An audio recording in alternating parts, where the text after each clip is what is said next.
我成日都覺得將自己興趣可以變成自己事業嘅話，其實呢個係好幸福嘅，所以真係好感恩。最大嘅目標都係希望有機會返香港去教代表隊。兩個外側換腳，兩個外側換腳。足球教練，我覺得都係一種使命嚟咯，未必淨係教學咁簡單。即係過往呢10年都關心唔同嘅家庭狀況啊，因為佢哋家庭唔太健全嘅話，其實對佢哋嚟踢波都會互相影響到咯。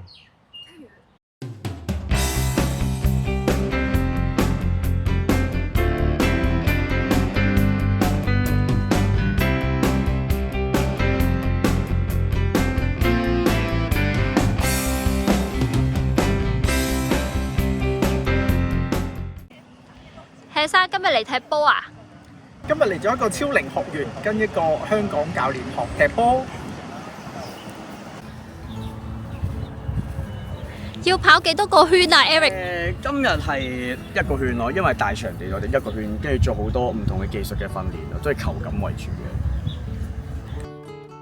嘅。嚟自香港嘅 Eric 唔單止係一位足球教練，而且年紀輕輕就喺台灣創立咗自己嘅足球學院。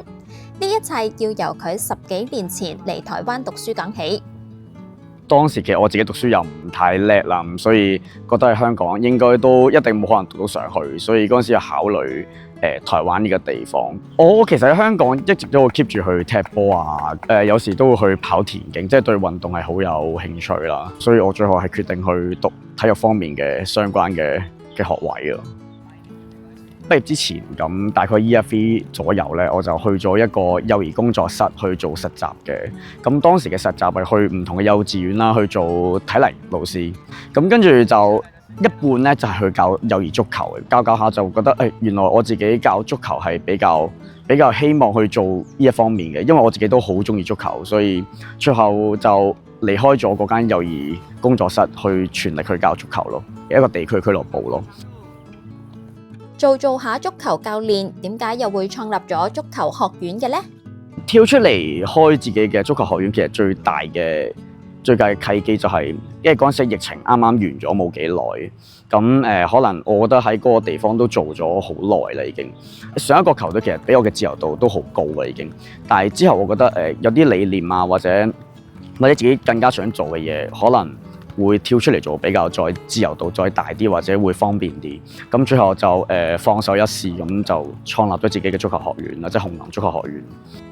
當時嘅掙扎就，我覺得最現實嘅就係經濟咯，因為之前我係好穩定可以去攞一份人工嘅，咁跳出嚟做其實係比較多未知數。咁我哋做呢一行嘅話就係你嘅學生越多，咁收入就越多嘅。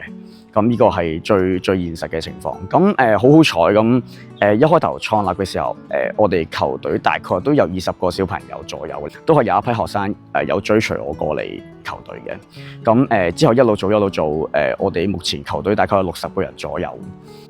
咁我哋嘅球隊個名就係紅狼足球學院。咁點解係用紅狼呢個名咧？因為我自己本身係英超其中一隊球隊狼隊嘅球迷好多年。咁紅色嘅紅就係因為我都好欣賞另一隊波利物浦，佢叫紅軍，咁我就各取咗個字就叫紅狼。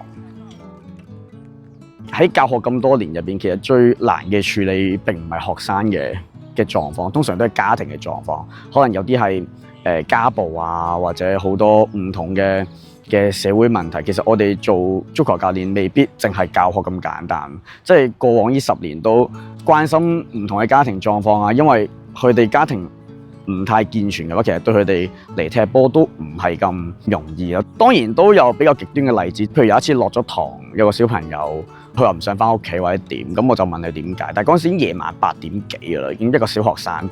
咁我就同佢媽媽聯絡咗。咁原來佢媽媽就係俾人家暴啊，同埋個姐姐又離家出走，佢個家姐。咁最後我就車去咗去警局，係同佢媽媽會合咯。咁最後嗰晚都搞到11點幾12點嘅，即係好多呢啲唔同嘅例子咯，係啊，所以足球教練，我覺得都係一種使命嚟咯，我覺得係啊。我諗未必係幫咗佢哋，可能係開解咯，或者即係有啲小朋友其實屋企環境未必係咁好嘅，咁可能我哋球隊係有啲學費減免啊，或者全額去補助佢哋，只要佢哋嚟專心踢波或者對足球熱誠嘅話，我哋都好歡迎。從小就熱愛踢波 Eric 話佢以前都有一個球員夢。我係大概4年班、5年班左右去接觸足球訓練啦。每個小朋友踢波，我諗都有個夢想嘅。咁我都唔例外嘅。其實我都細個都想踢英超啊，或者踢 J League 啊。咁呢啲我諗相信每個踢波嘅球員都好憧憬呢啲目標嘅。我都有嘅，其實。咁有冇嘗試真係揾途徑去做？咁可能我都有啲自知之明啦。咁我覺得如果與其一直喺度等機會或者前路都茫茫啊，或者點，我覺得都可以轉一個跑道。咁嗰陣時屋企人就比較建議我，就係問我有冇興趣去台灣讀書，都可以去試下。咁最後我就決定好，咁我就稍為轉一轉個跑道就去讀書。而家都係即係入咗算係長期接觸足球嘅，都係自己熱愛嘅。你覺得算唔算係實現咗自己嘅夢想？我覺得算嘅，因為我成日都覺得，如果將自己興趣可以變成自己嘅事業嘅話，其實呢個係好幸福嘅，所以真係好感恩。之前嘅球隊同埋而家球隊最大嘅分別就係自由度比較大咗啦，我自己而家，所以我好多諗法互相去試咯。譬如想帶小朋友去其他國家去試下去訓練啊，去比賽、去踢波，同埋留喺台灣單純訓練係比較唔一樣嘅。咁我哋 so far 到而家創立咗球隊第3個暑假啦，已經。咁我哋都係秉承住自己嘅一個目標咯，就係每年都帶小朋友去日本去訓練咯。責任就一定係好大，佢哋嘅安全啊，佢哋嘅食宿啊，我哋都要全部去管理佢哋嘅。咁都好多謝，其實好多家長都好信任我哋咯。球隊嘅目標其實我哋一直以嚟都其實好少去賣廣告或者去同人講我哋要招新嘅，因為我覺得其實做後備係比賣廣告更加重要啊。所以我覺得一直以嚟我哋都係希望。由我哋出嚟嘅小朋友都係俾其他球隊見到我哋嗰個特色咯，即係個人技術啦，同埋我哋要基本功係好紮實嘅，一定要係咯。我希望係即係我哋球隊出嚟嘅小朋友都能夠有呢個氣質帶到俾人哋咯。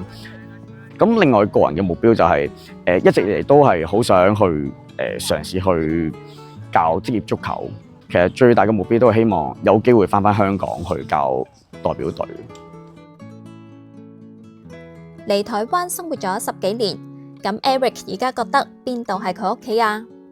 我覺得香港始終都係我嘅屋企咯，呢個係唔會變嘅，因為畢竟自己嘅屋企人，爸爸媽媽、我家姐同埋我2隻狗都係香港，所以香港俾我嘅感覺都係一個屋企。咁台灣嘅話，我會覺得係因為我已經結咗婚啦，咁有我嘅家庭喺度，所以我覺得都係第2個家咯，對我嚟講，同埋工作啊，或者好多呢個地方帶俾我好多唔同嘅影響都好大，所以我覺得2個都對我嚟講咁緊要咯。大家好，我哋係 Pair。如果中意我哋嘅影片，歡迎 Like、Share 同 Subscribe。亦都歡迎大家留言同我哋分享一下你嘅感受。下次見。